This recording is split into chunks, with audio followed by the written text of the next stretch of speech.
السلام عليكم. لا تنسوا الإعجاب بالفيديو والاشتراك في القناة تشجيعا لنا لنستمر بنشر المزيد إن شاء الله. الحمد لله. اللي سنجد التعبير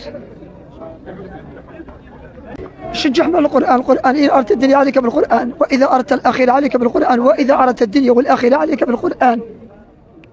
الحمد لله على كل حال. الحمد لله الحمد لله الحمد لله. اللي سنجد التعبير. بارك الله فيك بارك الله فيك. اللي سنجد التعبير. اللهم صل على محمد، اللهم صل على محمد. اللهم بارك لنا في الجزائر، اللهم احفظ الجزائر، اللهم احفظ حدودها واحفظ سدودها واملأ سدودها واحفظ جنودها يا ارحم الراحمين يا رب العالمين. من صغري دخلت الجامعة المسجد، كان في عمري 4 سنوات، وكان الاجتهاد من عند الأمثال.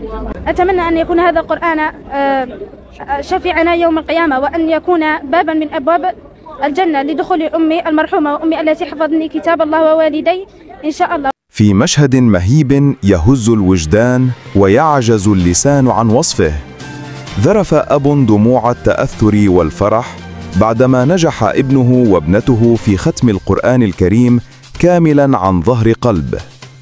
لقد امتزجت دموع الفرح بدعوات الشكر لله عز وجل لتكتمل سعادة الأسرة بحفظ كتاب الله في صدور جميع أفرادها.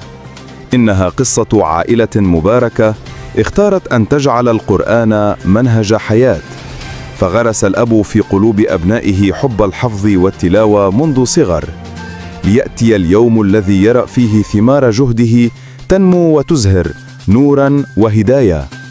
مشهد الأب وهو يحتضن أبناءه ويذرف الدموع أمام جمع من الحضور يجسد قيمة القرآن في تربية النفوس وصناعة الأجيال.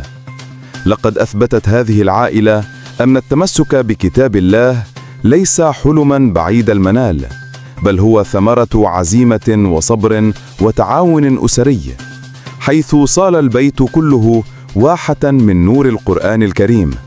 وهكذا يخلد التاريخ قصة عائلة قرآنية اجتمعت قلوبها على الهداية، وتوجت مسيرتها بحفظ كلام الله عز وجل.